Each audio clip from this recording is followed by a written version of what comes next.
Hello and welcome to another episode of Pop Culture Rewind. I'm your host Travis. This is Chris. And we are back in our semi-annual video. Yeah. Wow. It's actually been like what's half a decade. Smells like a Toys R Us in here. Yeah, it's about as old as one too. But why are we here, Chris? Today we're talking Thor, Love and Thunder. Yes, we are here talking about Thor, Dumb and Dumber. I mean, I'm sorry. No. What was the name of it? Thor, Proud and Powerful. Yeah. No. Oh, yeah. All right. So, on this one, we're going to be discussing Thor, Thread and Blunder. And it's the fourth entry. So, affectionately referred to as Thor 4. Yes. The fourth Thor. Fantastic Thor. Yes. The jokes go on and on. I guess. We got all day. So sit back and enjoy the ride, folks. This is gonna be a doozy.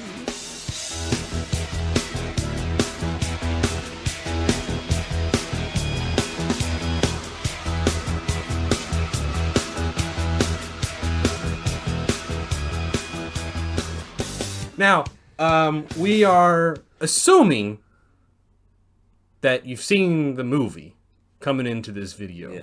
So, there will be spoilers. It's been, 3 weeks? Whatever. So, you're probably not even going to click. You probably didn't even click on this video anyways. Yeah. But if you did, I hope you enjoy our takes on our views.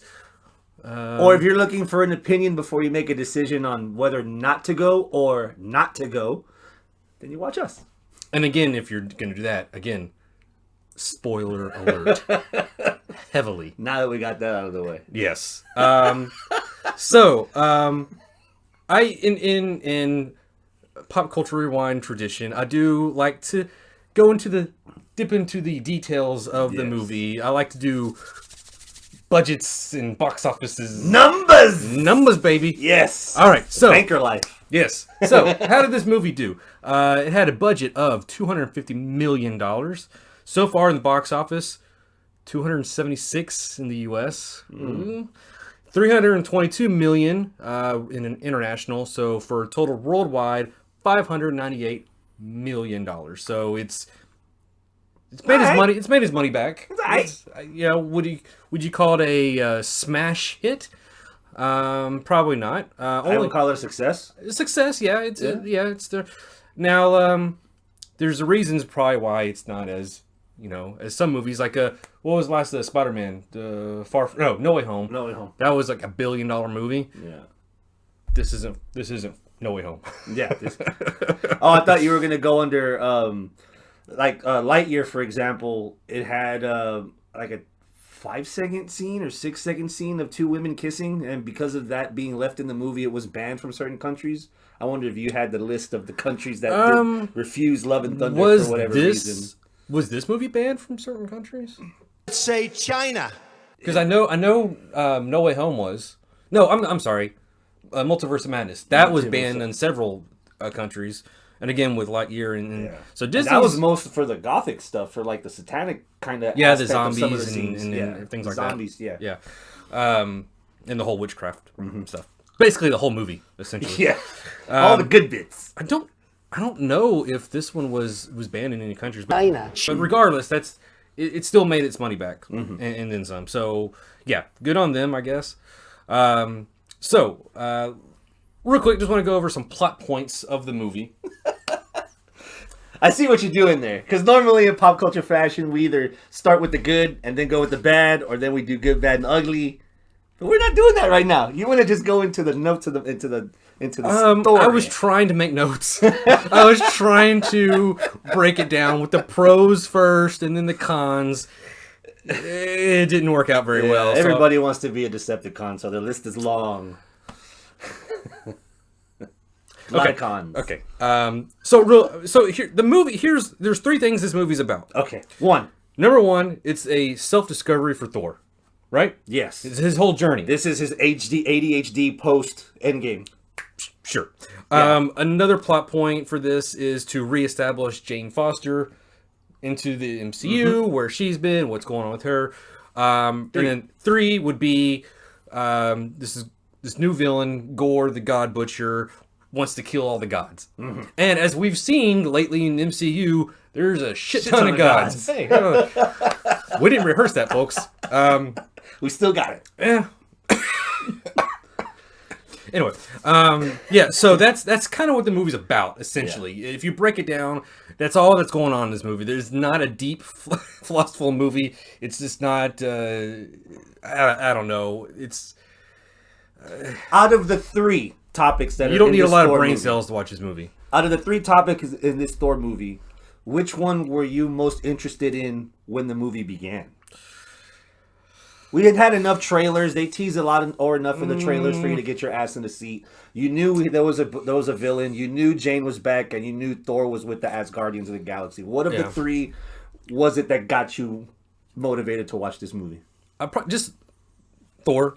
Just Chris Hemsworth, Thor, see where his character was going. But I've said this, I'm on record on either video or audio at some point, multiple times, saying I've been cautiously optimistic about this movie. Because when it came out, it was announced like, oh, it's Taika, it's another Thor movie. It's, you know, I want to like it so much. The only defense for all its flaws or attempts is that you and I have agreed that Ragnarok is like top shelf MCU, and it left behind big shoes to fill for eventual Thor solo movie to follow up. And it's very noticeable. When you have a smash hit success, it's very hard to follow up with another movie in the same vein, and I think that's one of the downfalls of this movie. To be honest, it's in one of my several notes down here. Let's get right into it, because like I said, I tried it.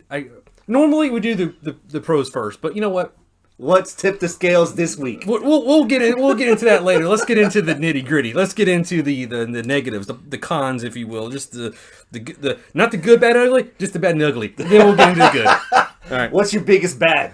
Or your ugliest? They're all kind of lumped in together. So I'm just gonna go. Okay. The opening montage of Gore. No. I'm not. Okay, maybe not the opening, but like the opening montage of after the Marvel credits, the Guardians of the Galaxy and Thor's getting back into shape and everything. That felt like a ripoff. I really, from the jump, I was like, oh, that's how they're gonna explain, because they left Endgame. Hey, we're the Asgardians of the Galaxy. We're going to go have adventures. We're going to go find Gamora, blah, blah, blah. We're going to do all this fun shit. And then it's done in like 5 minutes. And I think I called this a while back myself too, that that's probably what's going to happen. Because after the trailers came out, all the Guardian stuff was all kind of like in one shot almost. I don't see him in any other shot, any other clip. So I don't know. I just felt like it was it could have been such a big payoff for Endgame. And to piggyback on that, I got vibes of Uncle Ben.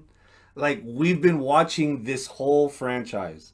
Like, if you bought a ticket to watch the 4th Thor movie, chances are you've seen about 80 to 90% of the entire Marvel Cinematic Universe. Possibly, yeah. We did not need 10 minutes wasted on an opening montage. They could have done actual Asgardians of the Galaxy shit. Yeah, I wanted them to do that. And we got like one scene of that, and it wasn't even... It wasn't even much, because the Asgardians are like second fiddle to Thor. They're all waiting for Thor to be the one that... Just the sequence altogether for when they're saving those people, they're helping the people reclaim their sacred temple, and it's just a calamity after another. He saves the day, but he crashes, it breaks it all down. Yeah. Which you saw it coming from a mile away when they showed it in the background. But then also, one thing, I rolled my eyes and I was like, ugh. When the two dudes were coming at him, he did the Van Damme split. Yeah. And I was like, really? This is where we're going. This is what he's doing now. But but even besides that, just the whole, because I was kind of curious. Okay, how is he going to get back into shape? How is he gonna? What's he doing with the Guardians? How is all this going to play out? They left a good dynamic at the end of Endgame where there was almost kind of like a pseudo power struggle within the Guardians, Right, because Thor's yeah. like, I'm a fucking god, I got hammers, and then this guy's like, but this is my home, my shit, my team, I'm the head bitch Yeah. here, and they left that. Yeah. So I was assuming, all right, we're gonna press play, and this is exactly where we're gonna go off, and it was none of that. Perfect, like, buddy cops Yeah. situation they could have easily done, but I don't know. And then plus, the fact there's, like, no mention of, are they searching for Gamora? What happened after Endgame? There's, like, you could tell they've been on missions, because that was part of the montage. They've been doing missions and all this other stuff, and I don't know. It just felt like a big ripoff to me. I just, we waited, what's it been, 2 years, 3 years? Yeah. Since it's come out? If we had Ragnarok with Hulk for 80% or 75% of the movie, I was expecting at least half of this to be with the Guardians. That would have been nice, but I knew it wasn't going to be that much of it, but more than just the opening sequence. Anyway, so that right off the bat, that just kind of Set the standards for things to come. yeah, yeah. Another thing overall was it just felt rushed, chopped up. It's the shortest MCU movie ever, 1 hour and 59 minutes with credits, and it felt it. It felt like they cut some shit out. It was all over the place. There were scenes that didn't make sense. The stuff with Jane Foster's Thor got cut out. I know that the villain was Gore, but I didn't see anything that validated Gore the God Butcher. Just one kill for him to get the Necro Sword, and that was it. It feels so. I'm a fan of a good movie if it's long. I'm a fan of a long movie if it's good. If you would have just done Thor versus the God Butcher in 2 hours, I think you would have had enough time to develop the villain to make him credible to step up to Thor. Yeah. Contrary to how we are in 2022, Lady Thor, some people might not be a fan of it. People that have read the comics wanted to see how it would come across with Natalie Portman as an established character in the MCU already. I would have wanted to see that development also if that was given enough time. And was it the first scene where that shadow monsters came into New Asgard and Lady Thor showed up and helped Thor kill everybody, and then like not even 30 seconds after they're all gone, well, hey baby, how you doing? Like, wait a minute, what the fuck? We just killed shadow monsters. Can we like process that being an actual like thing that people need to be worried about instead of like swiping right on your compatible other? It just everything felt too rushed. So there's two to your point. There's two things off of that what you just said that I have on my list. One was the tone kept me from taking anything seriously in this movie. It's like everybody was a comedian. Everybody had to be funny, and it just wasn't fun. Like I get the humor. It just wasn't funny to me. There was too much humor. Yeah. Which sucks because I don't know. My personal opinion. The times where Natalie Portman was just being herself, I think she did good. Christian Bale ate up the scenery as Gore. When I saw him, I wanted to see more of him. Let's put a pin on that because I got something. Well, later. Yeah. But you mentioned earlier that you wanted to see something with earning that name, the God Butcher. That's another con that I have on here is we didn't get to see Gore butcher any gods. Yeah. Like what the. Like, if anything, instead of Thor and his clique going to wherever all the gods were hanging out and orgifying, that's where we should have had Gore actually being a threat to some of them. Yeah. Instead of Hercules being like, "Oh, I heard of that guy. He's killing a whole bunch of us, but he can't find us here. We're good." That was it. Like, well, Zeus. I think it was Zeus. Zeus, one of the two. Yeah. And he just brushed them off like this. Yeah, and so like I guess I'm supposed, me as a viewer, I'm supposed to brush off as more like that because I haven't seen Gore kill enough people to be like, shit, I don't need to worry about Gore. I didn't take him as a serious threat because I didn't know what he could. Like he had a sword that did something, and we never see him use it because all we saw was him kill the first god to obtain it, and then he goes off with it and is dead kid. That's it. Yeah, and I don't. We'll go back to Gore at the end with Christian Bale and all that, but.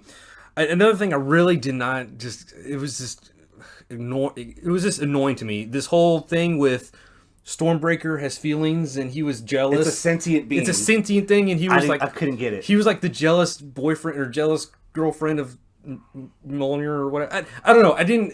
No, it was just too weird. Again, 16 movies in the MCU at least. And for this to be the first time it ever happens, it just felt weird. It just, I couldn't get my hand around it. Yeah, I mean, I get what they were doing with the humor, but it wasn't funny to me. It just... The only time it made sense to me, and it wasn't even Stormbreaker, it was the fact that Thor made the promise to Mjolnir, or asked Mjolnir to keep the promise to keep Foster safe in case she needed to. And the fact that it built itself up when she showed up. But even then, I didn't think of it as an actual sentient being that had some feelings and emotions that would turn into jealousy or whatever. It was stupid. It was dumb. It was childish. Another thing. Con. We mentioned Ragnarok at the start of this, and one thing I loved about Ragnarok was the stylized nature of it, just the colorful sceneries, the sets, the designs of everything. This wasn't as colorful or stylized as Ragnarok, and maybe it's no fault of this movie, but man, when you're riding the coattails of that last one, if you're coming off that one, it's just such a jarring. There's literally one of the big scenes is like all black and white because all the color is gone. The Shadow Realm where it sucked up all the color. Yeah. As an actual movie, I thought the timing of that I thought fit well. It just circumstance that it fit well in a movie where a lot of things didn't fit well. I think if it was any other movie and not Thor, even another movie in the MCU, like if Blade had to fight villains in the Shadow Realm and half of the movie was Logan Noir, I think it would have fit a whole lot better than what Gore ended up doing with that Shadow Realm in this movie, because there's so much that we're already piling on that we don't like. That this felt like it was wasted in this movie as opposed to something else that it would have fit in a lot better. Yeah. Just to go off what you said a second ago about Mjolnir, is confusing plot armor for that whole situation. Maybe because some of the stuff got cut, but I understand that Thor made it promise to protect Jane Foster if he's gone or whatever. But from what I understand from the movie, it was calling to her when she got sick. And she finally got there, and it just pieced itself together, and she. And we never got the money shot of Jane actually. Thank you. Yes, that would have been like equivalent to Wonder Woman going into the trenches and shooting off in World War I. Well, look at all some of the classic scenes from the MCU with Iron Man gearing up for the first time. Thor in the first Thor movie getting his armor back. Again, 2022, if you're making an effort to attract or to solidify a female fan base, they are owed that. How we've been owed and given the stuff that we've been given through this entire story. And I think that was a huge missed opportunity that would be an even bigger missed opportunity if it's being saved for like some DVD extended cut. Yeah, I hope not, though. I mean... Or we re-release the movie in 2 months and we'll give you 15 extra minutes. And by the way, it's the stuff you really want to watch. The stuff that makes Gore the Butcher and makes Lady Thor the shit. And speaking of all that... then the reports came out, because Christian Bale was doing interviews and stuff. He says, "Oh yeah, I had scenes with Jeff Goldblum and Peter Dinklage and all this." So where is it? You don't cut the Goldblum, all right? You don't do it. You don't. Depending how old you are, you don't cut the Dinklage either. Well, you never cut the Dinklage.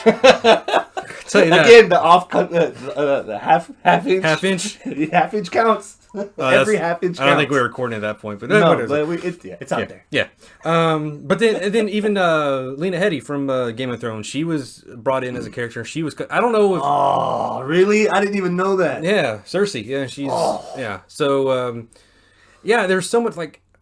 Why? I don't even know why they cut it down to under 2 hours in the first place. But then you tell me you had Goldblum, you had Dinklage, you had all these other characters in here that we know of that was cut. I hazard to guess what we don't know that got cut. Yeah. Other than, I'm telling you, if there's a shot of Jane Foster getting the armor for the first time on the cutting room floor somewhere, whoever edited this needs to be fired. Yeah. Because if you're going to go through the hassle of bringing her back and doing all this other stuff, giving her the powers of all this other stuff, and we don't get the money shot of that. It's not fair. Yeah. Speaking of the characters that you say that are on the cutting room floor, things that happen, I think the biggest flaw was pretty apparent in this Thor movie that I haven't heard out of all the complaints or all the reviews anybody mention. There's a common thread in the first 3 Thor movies and and then the first Avengers movie. And the lack of this character was really apparent. and that's Loki. Yeah. That chemistry with Hiddleston and Hemsworth that was been established through all of Thor's singular movies, even up to now.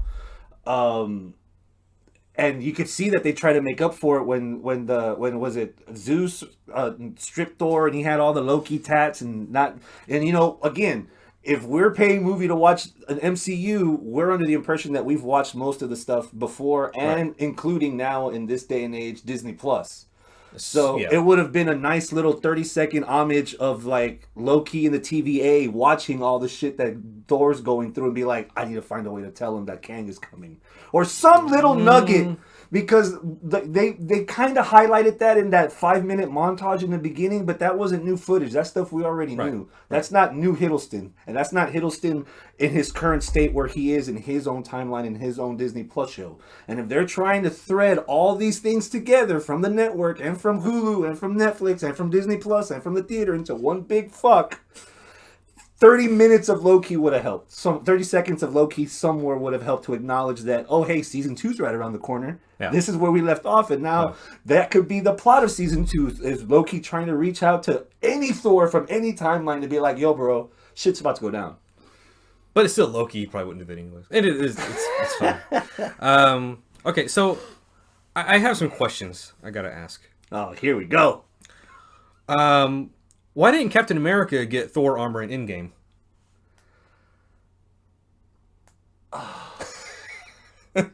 If you're mighty, if you're mighty enough to hold the hammer, and like Jane Foster is, and she gets armor, why didn't Captain America get armor? It's really a rhetorical question. It's a rhetorical question, yeah. If you're like one of those, well, we built up the movie in Game of Ultron, that he kind of twitched the hammer, so he finally kind of got the power at the end. Finally, nah, it doesn't cut it, man. No. I don't know. What kind of armor? You can't answer the question. Okay, so another thing is, how can Thor now give children powers? Like deputize them? Yeah. Had he had this power this whole time? Couldn't he done this in Endgame? Just give all these other... Or did he have HBO Max and saw Shazam and kind of got the idea? Yeah. That did feel like a ripoff of Shazam. Sorry, it did. It's been done. Hey, what'd you think of the use of Guns N' Roses throughout this whole movie? Multiple times. I'll give them credit that they used the only songs from Guns N' Roses I like. You would think I like Metallica and Megadeth and all kinds of 80s shit. There's maybe a handful of Guns N' Roses songs I like. I'm not deep in their discography. Well, they picked the ones that everybody knows. If anything, again, 15 minutes of Gore the God Butcher stalking all these legendary gods and playing You Could Be Mine from Terminator in the background. That could have been a nice little fit and more suck up to Guns N' Roses. Well, it's from Use Your Illusion, not Terminator 2, but it's... Hey, potato. No, time out. I kind of appreciate the fact that you actually know that's from Terminator 2. That means you've been growing as a like movie. A fungus. Yes, like a fungus. I didn't like the deputizing of the kids at all. Timing's a cruel thing, but I'm not a fan of elaborating on powers at a certain time, and then if you elaborated on those powers then, why didn't you elaborate on them earlier? Right. Like, you could have deputized all the fucking kids of Sokovia to keep the planet from rising and fight off of all the Ultrons if you wanted to. Right, but go back to Ragnarok again. Like, there was, at the end of the movie, he just uses his lightning powers at the end to make fight. But that was a payoff because they established earlier in the movie that the hammer was as a conduit for him to use his powers.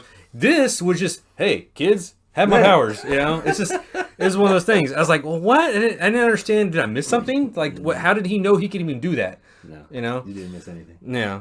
Again, cut in room 4, maybe. I don't know. Maybe there is some kind of big ultimate uncut edition that's going to be coming out afterwards, but only on Disney Plus. Okay. What else? Here's a question.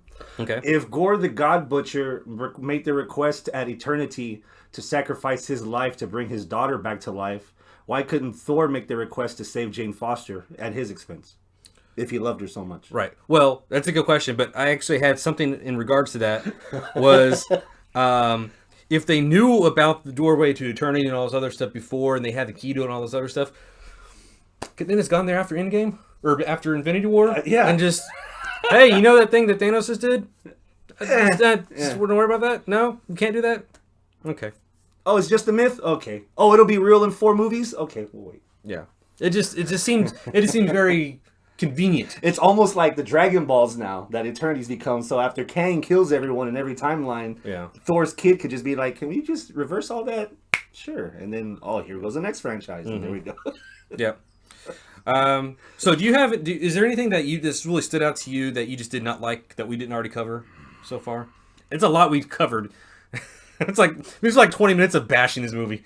So what did you think of Russell Crowe's performance in this movie, or his casting in this movie? I think I was a little spoiled before I saw the movie because I heard there's some kind of twist with his character, so I assumed that it was gonna be something stupid, and it was kind of stupid. Like he was just kind of this out of shape Hercule, God bod Hercule. Yeah, just going, just waiting for the orgies. That's all he wants to do.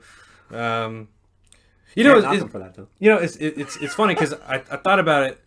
Like, okay, so the comedic element of that scene was whenever he blows off Thor's clothes and he's butt ass naked and all the girls like pass out. I was and thinking, a few guys, and I was just thinking, this is like they're using like orgies and stuff, right? So why are they passing out from? Well, if everybody's in Russell Crowe's condition, Thor's like a tall cup of coffee. Well, there was that one that was like a head and feet. Like, what is he gonna do in there? Yeah, I don't know. It's got too ridiculous. That whole situation was just ridiculous. And I hate to bash this scene also because I loved it in Ragnarok, but I feel like someone made notes of all the good things in Ragnarok and just multiply that by 10, like Kyle Kennett.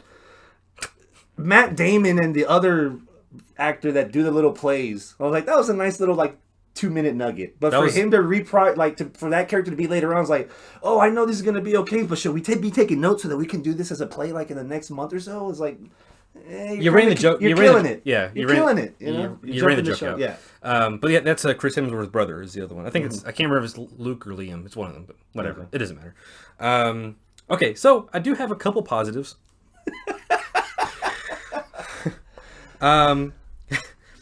So leading up to this movie, we heard that this is going to be like the gayest MCU movie. It's all going to be about Valkyrie and her love life and all this other stuff. And the positive for me was that was not the case. And she's barely in this movie, and her love life or whatever her situation is not a factor at all in this movie. So I appreciated the fact if that was in there and they cut that, I'm glad they did. She reflected pretty much everyone's opinion of how boring a king's job is. Whether you're a man or a woman, that's not a job you kind of want to have.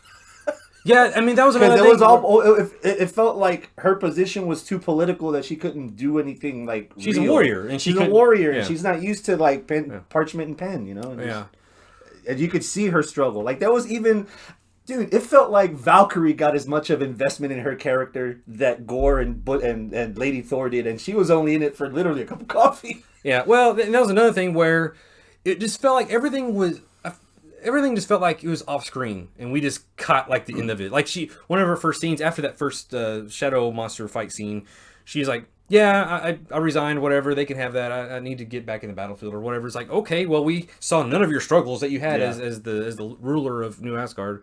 Which another thing, King Valkyrie. Okay, I guess I get it, but why? What's wrong with the Queen? Okay. So Odin. She's no Beyonce. So Odin, when he died and Frigga was, would she be queen? Next in line. I guess she wouldn't be king. Whatever. I just thought it doesn't even matter at this point because she's not king anymore. So whatever. It doesn't. Okay. So I will say a couple other things. The costumes look good for what it's worth. That's still. I mean, that's the MCU, so they were going to do that.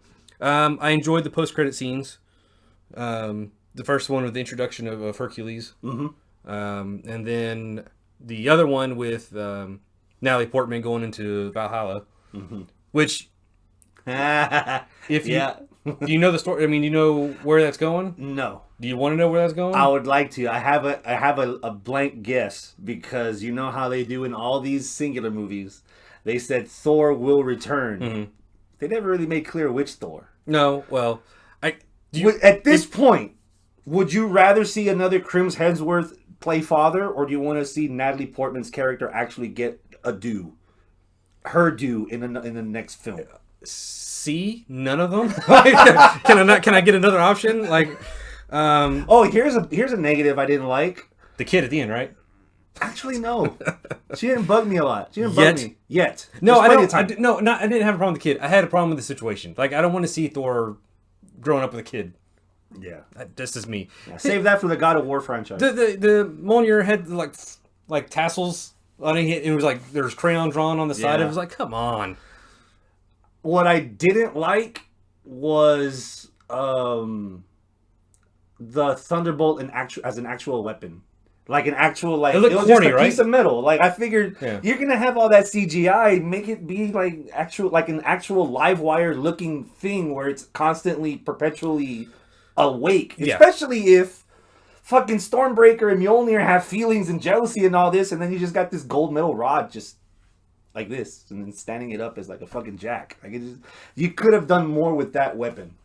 Especially if it's you couldn't just do something with it, right? Anyway, Travis touchdown over here. but that goes back to what I was saying earlier. Because of all the situations and everything, I couldn't take anything seriously. So I couldn't. That weapon, the Thunderbolt thing, it didn't even look real. Like, it looked like a prop. So that was another reason I just couldn't take anything serious in this movie. That was my big problem with this thing. Yeah. What did you think of the goats? The screaming the goats, because I have at first they were funny for about 5 seconds, and then after that I was just like, oh, okay, God. No, I'm the opposite. At first I was like, shoot these fucking things. I'm already tired of them. As the movie got on, and like they grew on you because they wouldn't do it. They saved Hercules. They saved them from Hercules. But they no Zeus. But no, you wouldn't hear them until they're like traveling and they'd hit the planet or whatever. That's all like the sound of a parking brake. It just sounded 80. Like, that part was funny to me, but like the start of it when it was like all fucking manic and the Guardians were trying to shoot them and everything. I think, you know what? To be fair, I warmed up to it a little bit more today/yesterday. I was having dinner with my sister and my nephews, and the oldest one's watching an episode of Ultimate Spider-Man from season 1 where they meet Thor. And they fight the Bifrost, and then Spider-Man's whole thing is at the end is like he just wanted a souvenir or something to remember that he actually got to help Thor, and Thor left him a 2-headed goat. And I was like, okay, so this is a thing. I'll let it go. I'll get over it. Yeah. And I thought it was kind of funny then. So but yeah, but at the moment in the movie, I'm like, oh. It was one of those things I hated at the first. It's like I hate to say this. It reeks of typical Disney where every franchise has to have its own animal co-star. Lightyear had the cat. I'm like wash for brains right now, but there's all other movies. Up had Kevin, the bird. Every one of these Disney movies or franchises has to have some kind of like animal that's the co-star that like brings you all the ahs and the funnies. And this ain't gonna happen. Well, these ugly ass goats ain't gonna be it. I can tell you that much right now. But I don't know. I'm gonna see that goat Funko up there somewhere in the next. Like, I don't know. I promise. I bet. I guess maybe I got a kick out of the commitment to the gag. Okay. I think is what it was. Because at first, like, God damn. Or were you looking for something to like? Yes, I think is what it was. My biggest takeaway: the goats. Yeah. WrestleMania 25 all over again. The goats. Yeah. But that's Thor in a nutshell right there. I'm sad to say that it's not like it's. I was pleased to see Idris Elba in that post credit for Valhalla. I wasn't expecting him there. Yeah. So where do you go from here? Where does Thor 5 lead? Do you want to see a movie with Daddy Thor and?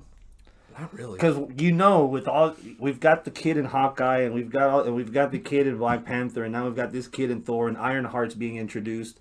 We're building to a Young Avengers. Oh, and Ms. Marvel. So we're building for something for the children. Right. Is that something that? Well, we don't have a choice in the matter. I know, yeah. I mean, obviously, because I haven't made any attempt or issue at all to watch Ms. Marvel, so I have no idea what's going on, except the end. I think Taika was interviewed on the press for all this, and he was asked if he's going to do another one. And he says, and Chris Hemsworth was asked if he's going to do something. He says, "I'll keep making them as long as people want to see them and stuff." And And is Taika like the only option now? Like, ever since his success of Ragnarok, because maybe I can see another Thor movie, but I don't know. If Thor this was too much, this was too much Taika. If you want more Thor being an 18-year-old with the funny ha-has and his best friends, then Taika's going to be the one to give you that humor, because someone else that tries to do that humor might not hit the mark. And again, we're reaching. How is this, the 13th year of the MCU? Like this, we're reaching the point now, unfortunately for us old timers, where there's going to be a lot more that is not catered to us, as opposed to stuff that's aimed at the old folks that have been invested. Yeah, and we're getting there. So there's no shame in picking and choosing the stuff you don't want to watch. What? No, but if we're gotta watch it all. That's why I asked earlier. I would rather prefer a more grounded, serious story of the return of Jane Foster as Lady Thor and her battling cancer, finding a way to get cancer out of her, as opposed to 40-year-old Thor acting like he's 20, parenting a 12-year-old. Yeah. In the sequel, I would rather watch. I think Lady Thor versus Gore without Chris Hemsworth's Thor would have made a nice 2 hours, to be upfront. Oh, before we kind of wrap this up, I wanted to go. I mentioned earlier, I'm going to go back to. I want to talk about Gore and Christian Bale. Go for it. This goes back to my preconceived notion of how I feel about Christian Bale just in general, and to me, he's.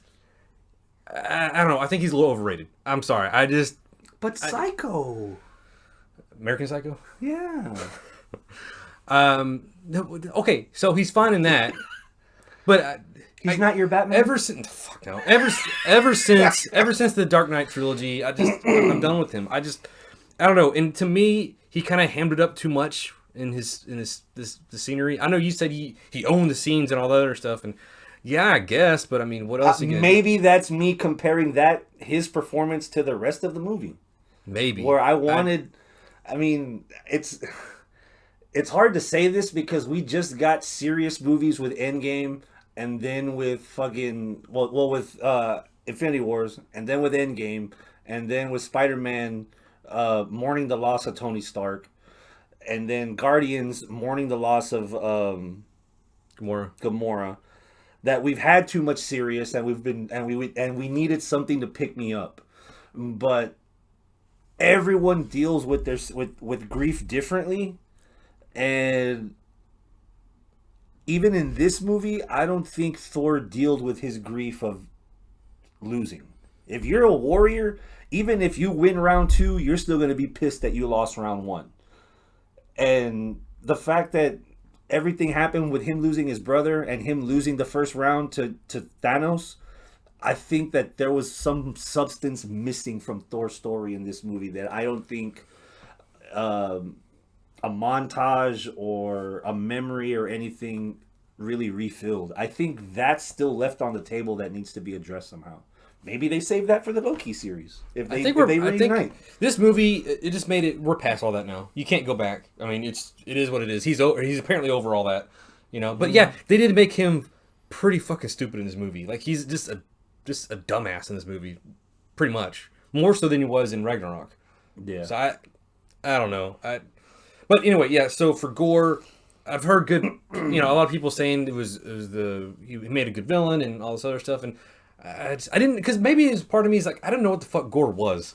Like I'm not familiar with him in the comics. Random. And I don't know what he's supposed to be doing. I don't know. It just. Oh, one thing that really bugged me, it irritated me. My wife didn't notice it when I watched it because she didn't know what I was talking about. But the opening scene when he's talking to the other god he's about to kill, right? Before he gets the sword and everything. It's like the camera is like right on him, right? And it's like, you see his face right there. Mm-hmm. For whatever, the little skin tag mole thing he's got on his, it was like on the opposite side of his face. It was like on the wrong side, like they switched the camera. It bugged the shit out of me, this whole scene. I didn't know what he said. It was just bugging me. I was like looking right at it. That's where I lost interest in the movie. Oh my god. I was going to mention something and I completely forgot it. Thank you. That's why I'm here. Yeah. God. But I don't know. Overall, like, Where would you rank this in the Thor franchise? Oh, that's gonna be brutal. So there's the cream of the crop, the best of the rest, middling, and then unnecessary. Right. And I think this is gonna straddle the line between meddling and unnecessary for me.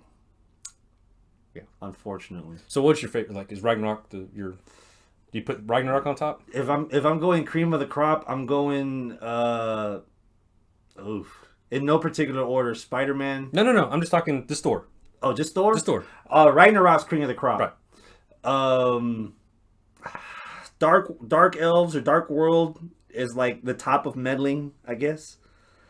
The first movie I think is in that second level. It's because it actually. So is it Ragnarok, then Thor, then Dark World, then this movie?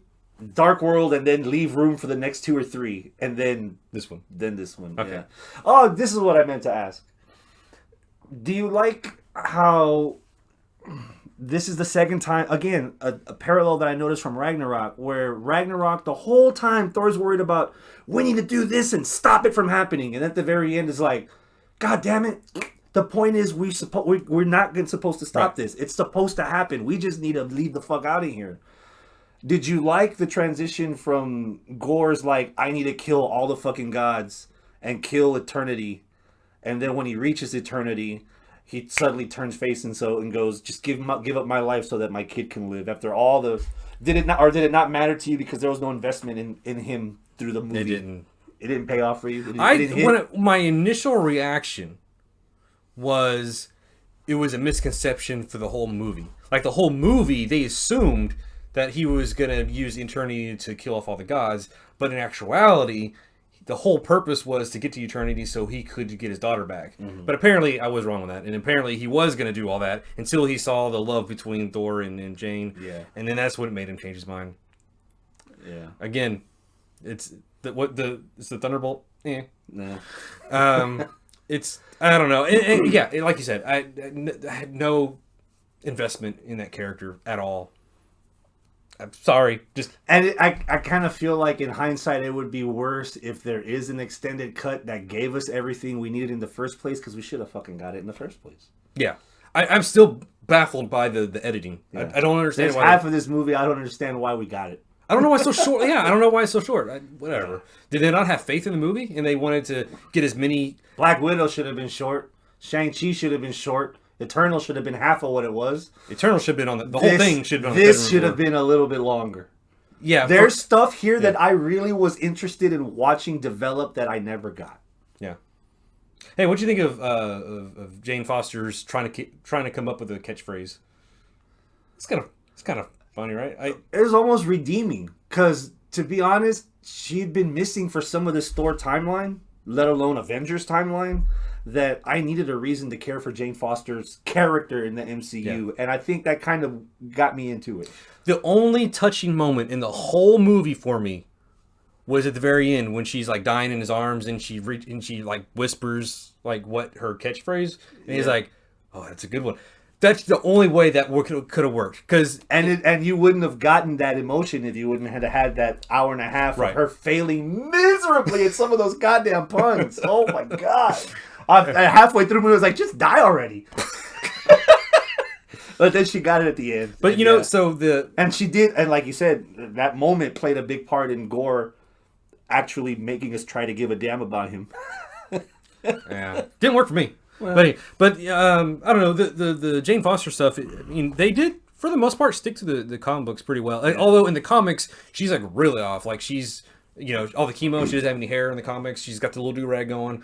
She's like sickly in the comics. To the point, and just like in the movie, she does die in the comics. Do you want to know where this goes next? Give it to me. Spoiler alert: if you haven't read the comics and you don't want to know where the post-credit scene goes, they bring her back as Valkyrie. She comes back as a Valkyrie. Oh, nice. Okay. Ta-da. There you go. Yeah. But so that's that. So I don't know if they're going to go that route, but in the comics, that's what happens to her. Mm. So, what do you think overall? 4 goats out of 10. Well played, my friend. Yes. Or should I go? Do that 4 times. No. Don't do it 4 times. Technically 3. Yeah. Yeah, I'd probably say I'd probably give it a 3 out of 10. It's There was. I don't want to say this because it might get me lynched. This almost felt like Justice League, where they had a lot of potential to give me more of what I wanted, and it just was like, you got luck. it was just there. Like that was the deal of this movie. It was just there. Yeah. Like I went in, I watched it. I would say I was mildly entertained. I wasn't offended that I wasted my money on it, Yeah. you know, but I wasn't jumping for joy when I was done with it. It was like, okay, movie's over, time to go. And for some movies, before we do this podcast, I ask you, hey, $6 matinee, do you want to refresh before we actually record? And you were just like, 9. No. No goats for you. Nothing.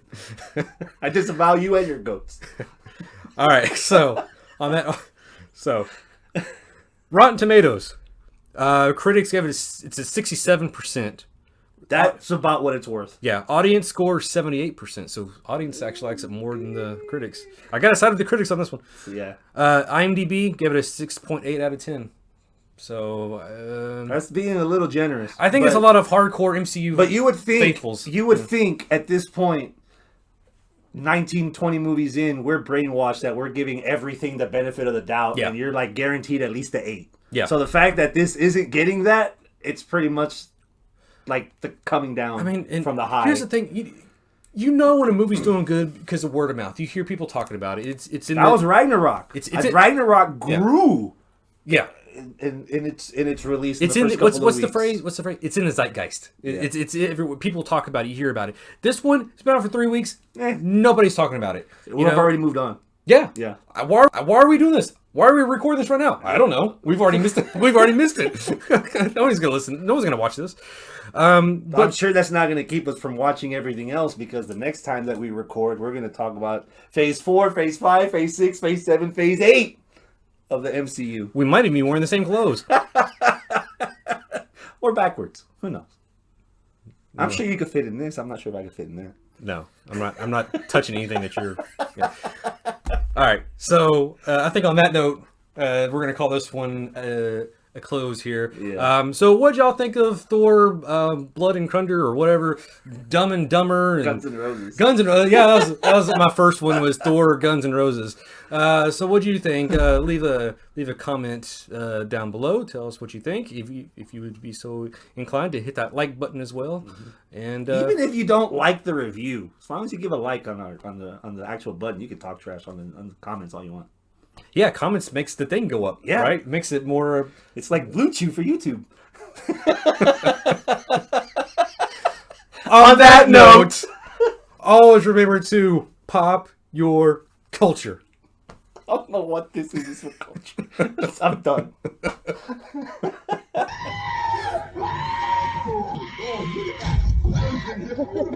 Which you accepted and I must take with you. They are beautiful.